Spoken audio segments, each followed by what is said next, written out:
my early awakening of myself, as a lot of people know, happened as me being a young teenager. I'd had the out of the body experience. My body stopped functioning in 1968. And of the 4.5 hours of surgery, kind of figured out that I was out for 2 to 3 hours of that time. Now, when you have an altered state of experience in 4 and 5D for 5 or 10 minutes, people will tell you it's like a 4-year college education. So you just imagine a young 12-year-old who'd suffered most of his life physically is out of the body consciously for 3 hours. That's like 4 or 5 degrees. When I came back, even my own mother said, "You're not the same son that went under anesthesia." And I wasn't. I was forever changed. But that made me feel alienated in some ways.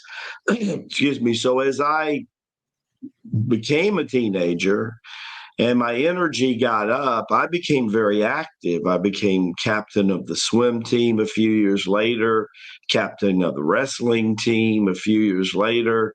I achieved 2 black belts before I ever set foot on stage as a dancer. The next thing you know, I'm dancing.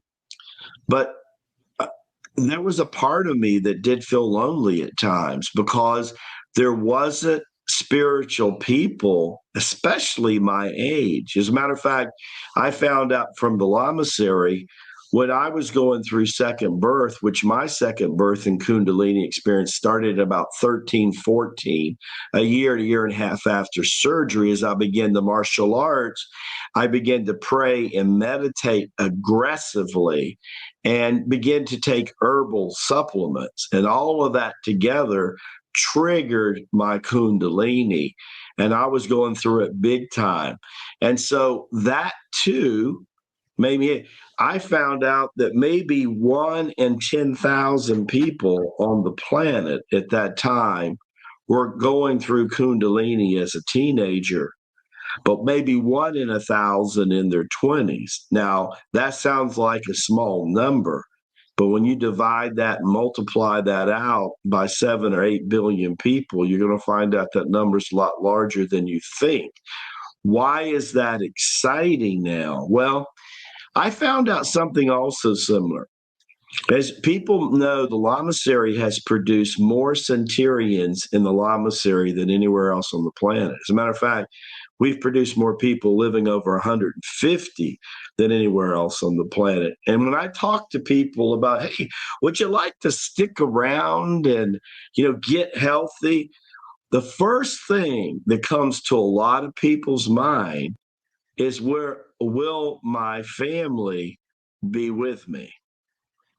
See, if they stick around and the people they're close to are not going to stick around, that can shift people also into a lonely situation. In other words, why would you want to stick around if you have the feeling that you're going to be here all by yourself? Well, I want to propose a question to the audience today. See, becoming physical is a really important thing.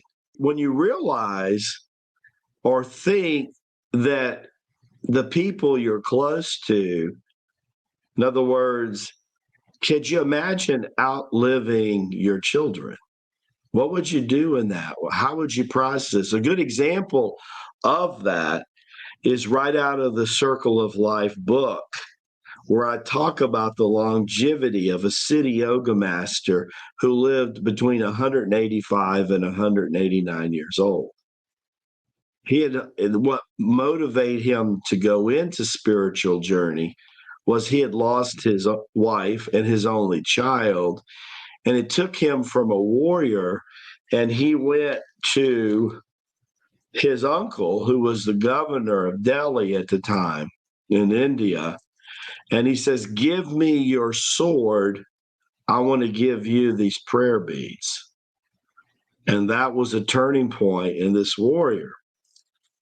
Well, years later, the same sun, because people in India believe very much in reincarnation, and whether you do or whether you don't, understand they do.